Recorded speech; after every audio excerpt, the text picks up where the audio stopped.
Hello, and welcome to Connecting Jewish Grandparents, the Grand Plan podcast, where we come together to look at how Jewish wisdom, the Torah portion, the text of our people impact you as a grandparent.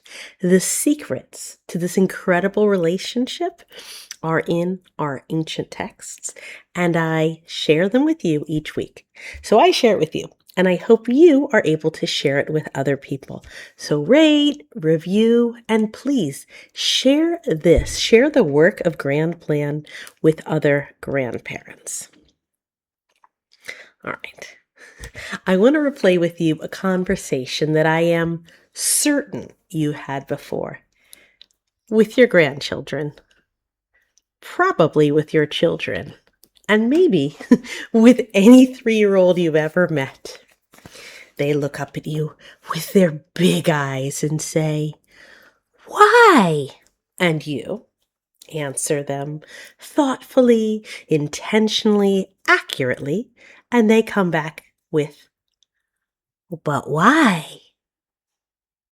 And you answer again, maybe a little less patient and maybe a little less accurate, and they come back with, "Okay, but why?" And this can go on indefinitely. Eventually, you probably reach the end of your explanation or your patience, and you say, "Because that is how it works." Right? You've had this situation, and the "because that is how it works" is not an answer that children love. But guess what? Adults do not love this answer either. We want an answer to the why. And if you're not sure of that, I want to look at this week's Torah portion with you, which is called Chukat. So, to step away from that for just a second, as you know, there are 613 mitzvot in the whole Torah, and they are then divided into 3 types of categories. All right, we have mishpatim. Mishpatim are mitzvot, commandments that make logical sense. They are part of many governments' systems for keeping people safe and secure. It's, do not steal and do not murder. They are logical values that become law. All right, so that's mishpatim. That's category 1. Then we have edot. And these are laws that testify to something greater, to peoplehood, to the divine. Shabbat is a beautiful example of an Eidah. Maybe Passover, Pesach, is one of my favorite because it represents peoplehood and the experience from slavery to freedom and the matzah and what it symbolizes and what it represents in that process. So Edot testify to an experience, individually or collectively, of our peoplehood. That was 2 categories. And I think you understood all of those. I gave some good examples. And then we have chukim. Chukim are laws whose reasoning is beyond us, beyond human comprehension. They are the ultimate "but why?" And you might think, okay, well, mishpatim, I understand those because I'm a good and just person. And I do because I'm part of Jewish peoplehood. So of course I'm part of that. And chukim, I do because I'm a rule follower and I'm obedient and I do what I'm told to do. So I follow them even if I don't know why. But here is what I need you to know. I need you to understand that the challenge of a chok is not obedience. The challenge of a chok is humility. Can we continue forward when we don't fully understand? If you are grappling with the just why constantly, you can't really move forward. And if you're obedient and just say, I'll just follow whatever you tell me to do, I'm going to do it, that doesn't make you an active participant in your mitzvot. Following the chukim, following the unknown, is humility in saying, I don't fully understand the situation, but I'm actively here and maybe actively grappling with something that I don't fully understand. So this Torah portion, Chukat, starts with the ultimate chok, the red heifer, the para aduma. And without going too much into it, this red heifer has to be entirely red, less than 3 hairs of a different color. And then when you bring the sacrifice, it makes other people pure, but it makes the person who brings it ritually impure. Okay, but I said I'm not going to go into it too much because it's not because it's the ultimate chok of I don't know why, but because honestly, it isn't so relevant to our day-to-day lives. We're not bringing sacrifices. We don't have the same ritually pure and impure status. And yet, as the Torah portion continues, we have experience after experience that have us, or at least me, asking why. Honestly, I almost inevitably cry during this week's Torah portion. Miriam dies and Aaron dies. And you'd think, since I know what's going to happen, I wouldn't be gutted every year when I read it. But I am. I'm still asking, why?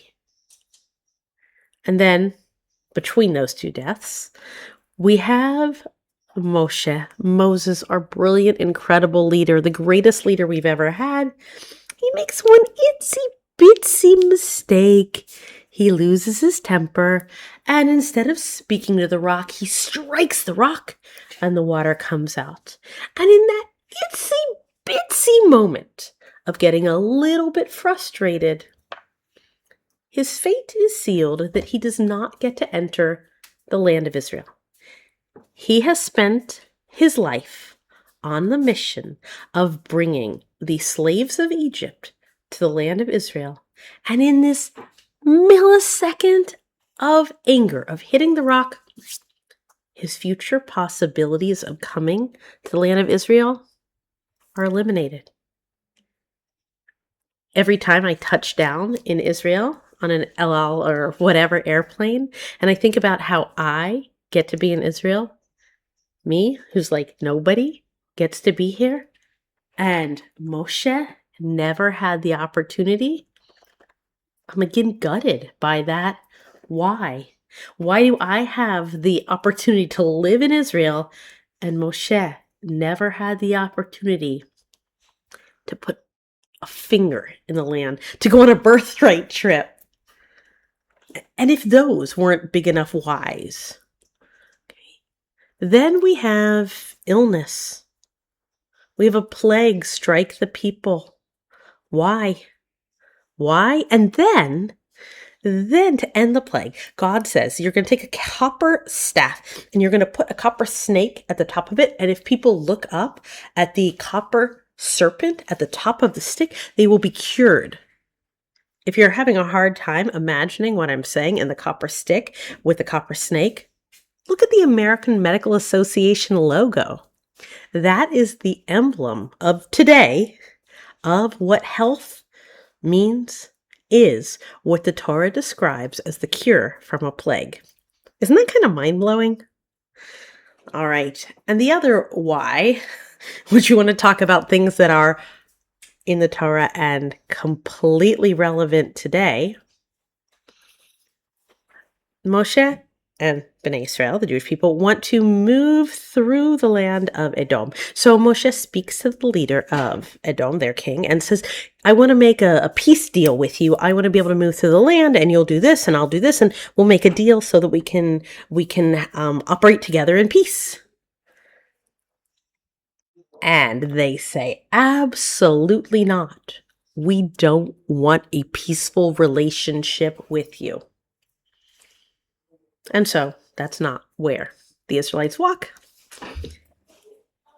But that why, that anti-Semitic why do people just off from the beginning to say, I don't want a friendly, peaceful relationship with you. I don't want you to exist in this land? In the Torah, just like the Medical Association logo, just like the death of loved ones, just like a moment of anger from the person that you respect and trust the most. So I've laid out for you where these choks are in the Torah. Why?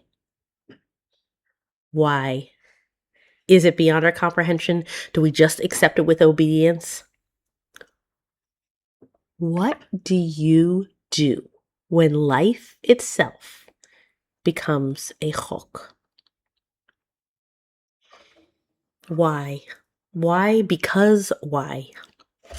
Look, when your grandchildren ask that why, you want to provide the answers.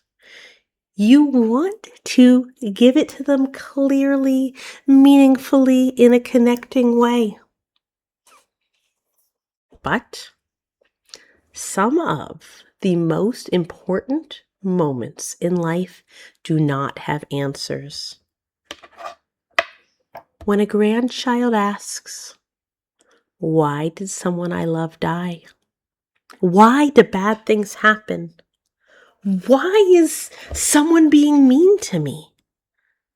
Why do people fight? Why is there war? Why am I sick? Why are you sick? Why doesn't Hashem stop it? And maybe certainly, you want to be able to answer these questions for your grandchildren, for yourself. But the truth is, sometimes we just do not know. We just cannot know. They are chokim. They are beyond what we can understand. And so, one of the greatest gifts that grandparents can offer is not the certainty in the answer. It is making space for the uncertainty. It's companionship in the unknown. It's making the space when approached with a chok, with anything you don't know the answer to, of being there together, of giving them the space to discuss how they're feeling in this unknown uncertainty, for you to be able to articulate your own feelings, memories, stories around this moment, but not to answer the why, to be comfortable with an unanswered why. And this applies to everything. You want to hear their feelings. You're going to share your feelings, but there aren't facts in explaining a chok. It wouldn't ever answer the question. When they ask why someone is sick or has died, and you give them medical information, that's not answering the why.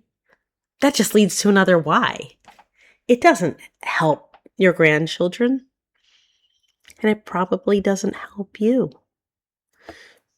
Young children trust before they understand. You know, when you put out your finger and that little new infant wraps their fist around it snugly, they trust you. And that's how every child learns. They trust the adult whose hand they are holding. And later, they discover the reasons. They gain more understanding of who that person is and what trust means. But they know that feeling from the beginning. And faith, emunah, works in the same way. It's not blind faith. It's trust that means even when you don't know the why, even when it's a chok, you're safe. You're going to be there with the not knowing yet. And grandparents can do this in a way that no one else can. And I'm not referring to the recent episode about Korach and a grandparent can only be a grandparent and they can't be the parent. That is true-ish for some of the chok situations of why do you have to brush your teeth? Yeah, you can explain to them scientifically why. And maybe it's up to their parents to work more on the toothbrushing or why you have to wear socks with boots. But the big ones, the chok that doesn't have an answer, and you know what? They can be small too. For children, really anything can be a chok. But you, the grandparent, have lived long enough to know things that your children don't really understand. And definitely your grandchildren can't yet appreciate. And that's a perspective of living your life, of being able to look back on all your years and see the big picture of it. To know that some heartbreaks eventually do make sense. Some never do, of course, but with time you can see the bigger perspective, the bigger picture, and know where things fit in, to have some clarity on a chok. That you can see through time and through experience. Healing often arrives very slowly, and growth is usually invisible while it's happening.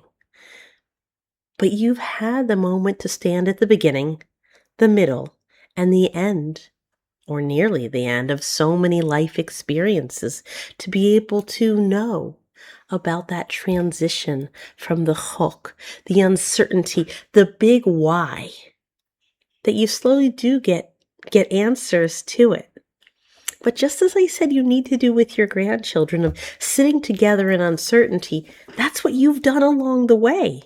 You've held uncertainty in countless ways, and you've gained certainty in tiny micro installments of when it does work out, of after something painful and shocking, you do wake up the next day, the sun does rise again.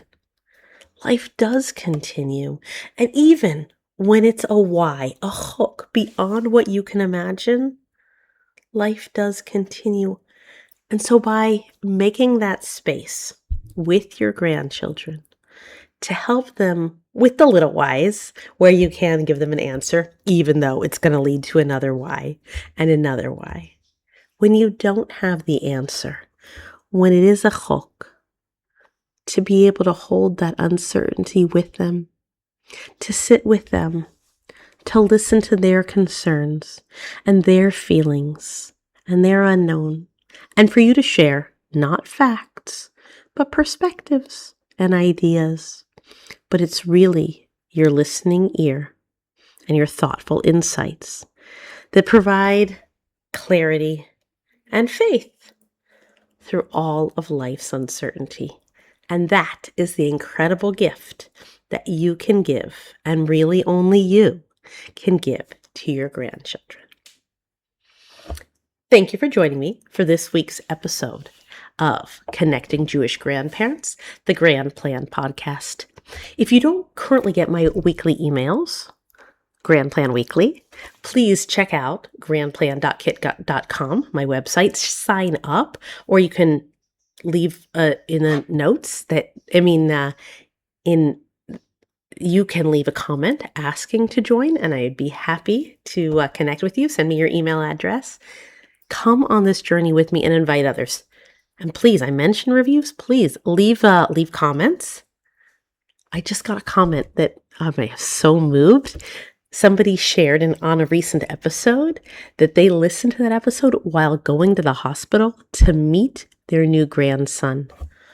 I'm honored beyond words to have been part of that moment, that incredible moment of a grandparent becoming a grandparent to a new baby, that connection. And I was there in the background.